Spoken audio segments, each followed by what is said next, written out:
ايش عرفك انت بخيانة الرجالة؟ اسأليني عليهم انا انا مكوية ومشوية، ده جنس الراجل من دول.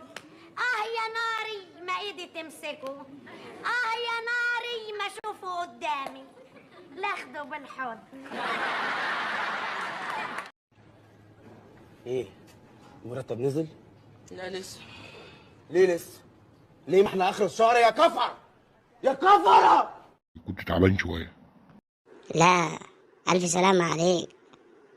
ألف سلام عليك. يا ابن اللعيبة يا حمودة.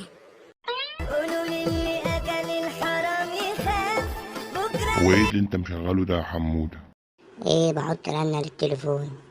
أنا عندي 1000 أغنية ومش عارف أحط ايه من ضمن ال1000 أغنية دي. بقول لك ايه يا مجنن، وانا قلت لك ألف سلام عليك؟ لا يا حنكش ما قلت.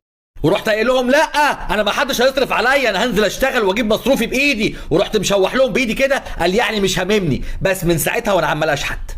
لما يقولوا لك منين مكتئب ومنين عمال تضحك طول النهار، قول لهم هو انا كده برغم القاسيه بس لسه عسليه. اتلم المتعوس على خيب الرجا. انا المتعوس؟ لا، خيب الرجا. ربنا فكها على اي راجل متضايق بالدقيقه، وربنا يرجع لنا اي راجل بغايب بالدقيقه. ربنا فكها على اي راجل جدع اللي بالدقيقه نعمل له احترام. ربنا فكها على اي حد متضايق. احنا شفنا ايام كتير، ربنا الغالب يطلع لنا بالسلامه. واحد بس، حديدة الترند. حديدة الترند بيقول لك بطاطس محامية.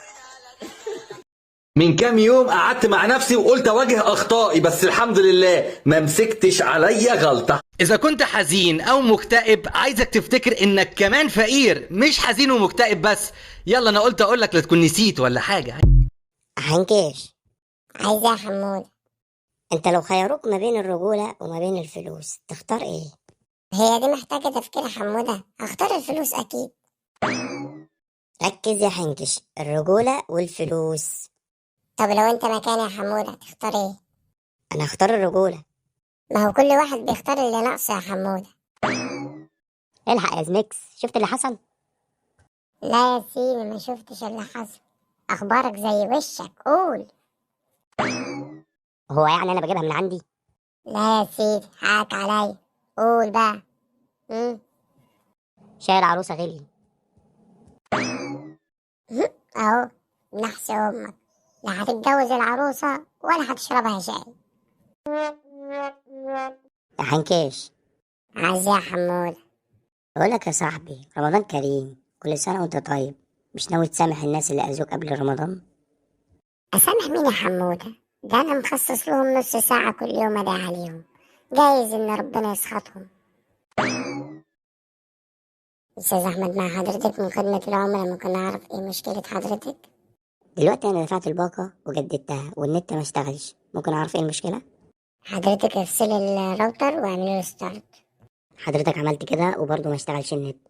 تمام. هو في كام لمبة قايدة عند حضرتك؟ لمبتين، المطبخ والحمام.